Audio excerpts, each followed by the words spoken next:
अन्य भाषा नहीं समझ में आने के कारण से कई सारे लोग अन्य भाषा का मजाक उड़ाते हैं। कुछ लोग कहते हैं ये तो अन्य भाषा गड़बड़ी फैलाने वाला भाषा है, और कुछ लोग कहते हैं कि हमें बाइबल मिल गया है और बाइबल मिलने के कारण अब अन्य भाषा का जो दान है वह काम नहीं करता है। एक व्यक्ति ने तो हद ही कर दिया, वह कहता है कि मनुष्य का ज्ञान बढ़ गया, इसीलिए अब अन्य भाषा का आवश्यकता नहीं है। इस प्रकार के उटपटांग सोचने वाले, इस प्रकार के भूल भाल बोलने वाले बहुत सारे लोग संसार में है।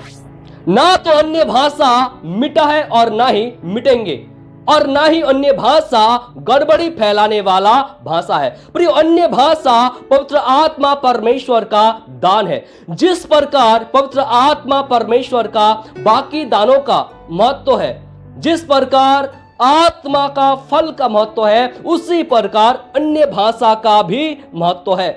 अन्य भाषा का भी आवश्यकता है। जब तक पवित्र आत्मा परमेश्वर संसार में है तब तक सारे वरदान काम करते रहेंगे, कोई भी वरदान विलुप्त नहीं होगा। अन्य भाषा के द्वारा एक व्यक्ति का आत्मिक उन्नति होता है। पहला कुरिन्थियों उसका 14 अध्याय का 2 पद में हम देख सकते हैं। और यदि अन्य भाषा का अर्थ बताया जाए तो कलीसिया का भी उन्नति होता है। सो अन्य भाषा उन्नति करने वाला वरदान है, इसीलिए अन्य भाषा का मिटना असंभव है। अन्य भाषा इस संसार में रहेंगे प्रभु यीशु मसीह के आगमन तक।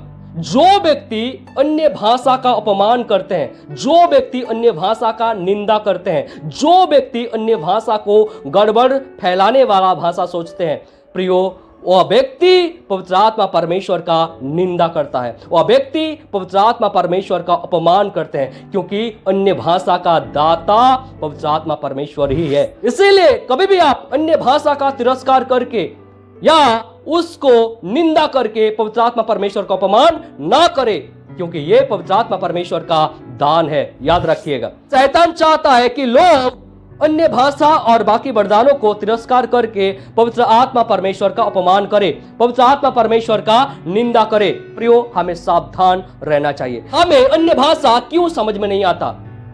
इसका बहुत सारे कारण है। पहला, हमें सारे भाषाओं का ज्ञान नहीं है। हम मुश्किल से 2-4 ही भाषा जानते होंगे, जबकि इस संसार में 7,000 से भी ज्यादा भाषाएं हैं, प्लस स्वर्गीय भाषा।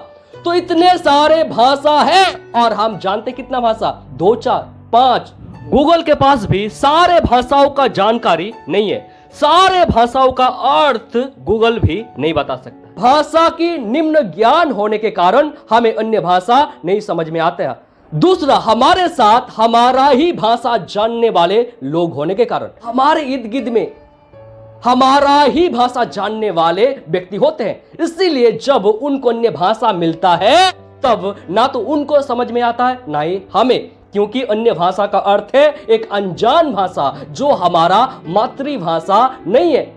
तीसरा, 2 तरह के अन्य भाषा होते हैं। पहला, अपनी आत्मिक उन्नति करने के लिए। यस, परमेश्वर एक विश्वासी को अन्य भाषा देते हैं। क्यों? ताकि वह परमेश्वर से बात करे, आत्मा में होकर भेद की बातें करे। वह व्यक्ति सीधा आत्मा में होकर परमेश्वर से बात करते हैं। इसी कारण कोई भी उनके भाषा को, उनके बातों को नहीं समझ पाता। लिखा है, जब आप पढ़ेंगे पहला कुरिन्थियों उसका 14 अध्याय के 2 पद में लिखा है कि वह व्यक्ति आत्मा में होकर परमेश्वर से बात करते हैं और उनके बातों को कोई नहीं समझता।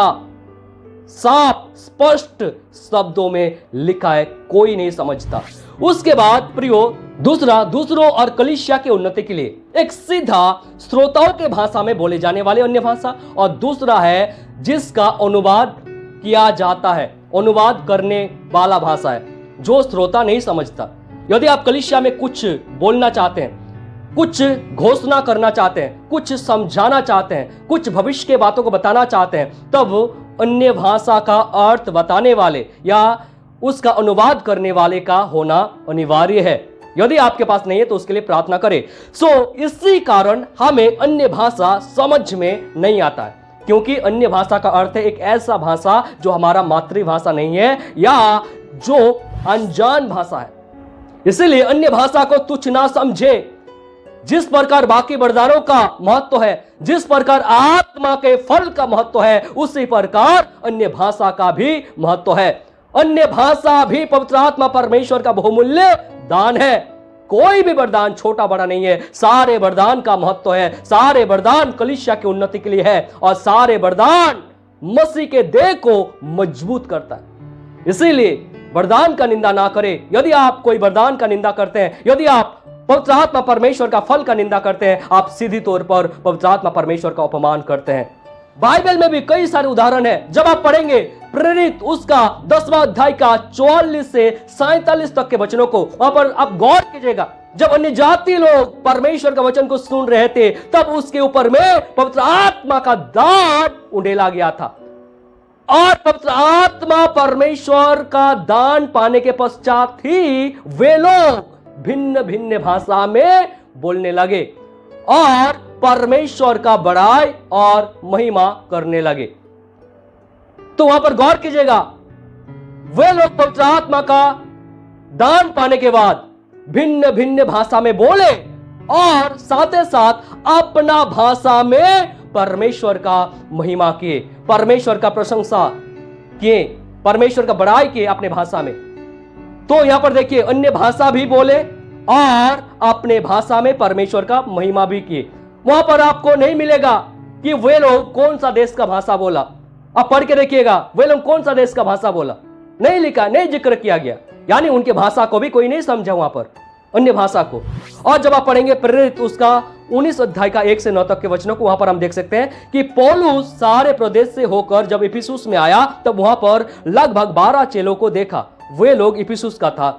जब पौलुस उन पर हाथ रखे तो वे लोग पवित्र आत्मा से भर गया, पवित्र आत्मा उन पर उतरा और वे भिन्न भिन्न भाषा बोले और भविष्यवाणी करने लगे। वहां पर गौर कीजिएगा, अन्य भाषा में भविष्यवाणी नहीं किया, वहां पर भिन्न भिन्न भाषा बोले और भविष्यवाणी की। दो अलग अलग है, अन्य अन्य भाषा का भी वरदान मिला और भविष्यवाणी का भी। मैं समझता हूं कि वे अपने भाषा में ही भविष्यवाणी किया।